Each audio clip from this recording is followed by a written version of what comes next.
আপনাদের সাথে খবর দিতে চাই এই কাজ অনেক দূরে এগিয়ে গেছে ইনশাল্লাহ। আরেকটু লেগে থাকলে ইনশাল্লাহ এটা হয়ে যাবে, বাস্তবায়ন হবে এবং সেটা যদি হয়ে যায় তাহলে অনতিবিলম্বে মতিহাট চালু করা সম্ভব। এখন পর্যন্ত কাজ যে পর্যন্ত আগাচ্ছে, আমি বর্তমান অন্তর্বর্তীকাল সরকারের মাননীয় প্রধান উপদেষ্টা মহোদয় সহ সংশ্লিষ্ট কর্তৃপক্ষের সদা আকর্ষণ করছি, বাকি কাজটুকু আপনারা ত্বরান্বিত করবেন। আমি রোগের মধ্যে আপনারা কষ্ট করে দাঁড়াচ্ছেন, কোনো বক্তব্য ডিজাইন করবো না। আমি শুধু ধন্যবাদ জ্ঞাপন করবো আজকে আপনারা প্রখর রোগের ভিতরে আপনাদের কাজ কাম করে অফিস করে এই কর্মসূচিতে অংশগ্রহণ করায় ভোলা ডেভেলপমেন্ট ফোরাম এর পক্ষ থেকে আপনাদের সবাইকে আন্তরিক ধন্যবাদ এবং কৃতজ্ঞতা জানাই।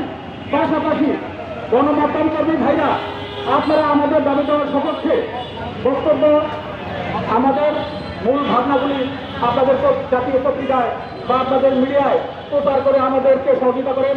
আমরা আপনাদেরকে আন্তরিক ধন্যবাদ এবং কৃতজ্ঞতা জানাই কষ্ট অধিকার করে এখানে আসার জন্য। আমি ধন্যবাদ জানাই আমাদের বাস্তবায়ন কমিটিকে।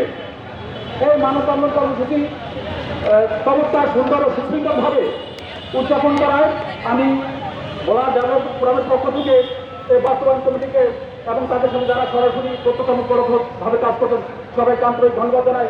আমার বক্তব্য শেষ করতে ধন্যবাদ সবাইকে। আসসালামু আলাইকুম রহমতুল্লাহ।